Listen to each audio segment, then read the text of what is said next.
Hello friends, welcome to our channel Mounam Pesiyadhu. ஆமாங்க, last வீடியோவில் வரையாடு பற்றி பார்த்தோம். இந்த வீடியோவில் யானையை பற்றி தாங்க பார்க்க போகிறோம். நார்மலாக நம்ம ஊர் சைட்லாம் பழக்கப்படுத்தின யானை இருக்குங்க. ஆனால் இங்கே பார்த்தீங்கன்னா நம்ம பழக்கப்படுத்தின யானையெல்லாம் இல்லைங்க, காட்டு யானை கூட்டத்தை தாங்க போய் நேரில் பார்க்க போகிறோம்.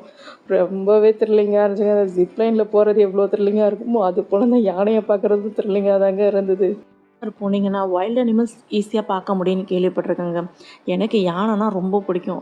அதே மாதிரி தாங்க யானை மேலே அவ்வளோ பயமும் தான்.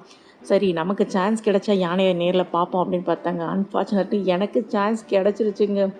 போனால் ஒரு யானை கூட்டம் தண்ணி குடிச்சிட்டு இருந்துச்சு. அவ்வளோ ஒரு அழகாக இருந்துச்சுங்க. யானைக்கு நமக்கும் ஒரு 100 மீட்டர் தாங்க டிஸ்டன்ஸ் இருக்கும். 100 மீட்டர்னால் அவ்வளோ கூட இருக்காது, அதுக்குள்ளே தான் இருக்கும். பார்த்தீங்கன்னா எந்த ஒரு இதுவுமே இல்லை, ஓப்பன் ஸ்பேஸுங்க.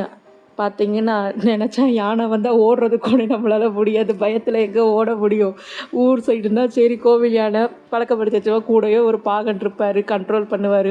அதுக்கு ஏதோ ஃப்ரூட்ஸை கொடுப்போம், இல்லை பைசா கொடுத்து ஆசீர்வாதம்லாம் நம்மளாம் வாங்குவோம். இந்த யானைக்கிட்ட போய் ஆசீர்வாதமாக கேட்க முடியும்? அது நம்மளை சட்னி ஆக்கிடும். இந்த ஃபஸ்ட்டாக போகிற யானை தான் இந்த கூட்டத்தோட ஹெட்டு போலங்க. ஃபஸ்ட்டு மைல்டாக ஏதோ ஒரு சவுண்ட் விட்டுச்சுங்க. தண்ணி குடிச்சிருந்த எல்லா யானையும் உடனே கிளம்ப ஆரம்பிச்சிருச்சுங்க. அங்கே போனப்போ செம்ம மழைங்க.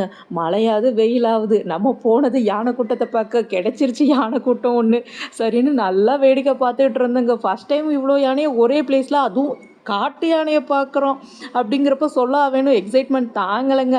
வாயை திறந்துட்டு பார்த்துக்கிட்டு இருந்தேங்க. அந்த யானையெல்லாம் பார்த்தீங்கன்னா இந்த பிளேஸ்க்கு ரெகுலராக வந்து தண்ணி குடிக்குமாங்க. அது வந்து பார்த்திங்கன்னா அது தும்பிக்கையை வச்சு இது பண்ணி, இல்லை காலை வச்சு தோண்டி அப்படி தாங்க தண்ணி குடிச்சிட்டு இருந்துச்சு. அவ்வளோ ஒரு அழகாக இருந்துச்சு.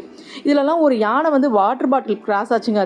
அதில் ஏதோ குழந்தைங்க பண்ணுற மாதிரி அதை லெஃப்ட்டு அதோட காலில் வச்சு உதச்சி தள்ளிட்டுலாம் விளையாடிட்டு இருந்துச்சுங்க. ரொம்பவே அழகாக இருந்துச்சு பார்க்குறதுக்கு. அந்த ஃபஸ்ட்டு யானை சவுண்டு விட்டுச்சுன்னு சொன்னேங்க, 2வது டைம் ஆக்ரோஷமாக கத்துச்சுங்க. இந்த போகிற அந்த 2 யானை மட்டும் அந்த ஃபஸ்ட் யானையை ஃபாலோ பண்ணி போயிடுச்சுங்க. இந்த மற்ற யானையெல்லாம் பார்த்தீங்கன்னா எகைன் வந்து தண்ணி குடிக்க ஆரம்பிச்சிருச்சுங்க. நாங்கள் அவ்வளோ ஆர்வமாக பார்த்துட்டு அப்புறம் இன்னும் போனதுக்கு வளைச்சி ஃபோட்டோஸ்லாம் எடுத்துக்கிட்டாங்க யானை கூட. வீடியோ உங்களுக்கு பிடிச்சிருந்தா மறக்காமல் லைக் பண்ணுங்கள், ஷேர் பண்ணுங்கள், சப்ஸ்கிரைப் பண்ணுங்கள். தேங்க்ஸ் ஃபார் வாட்சிங். நெக்ஸ்ட் ஒரு இன்ட்ரெஸ்டிங்கான வீடியோவில் பார்ப்போம்.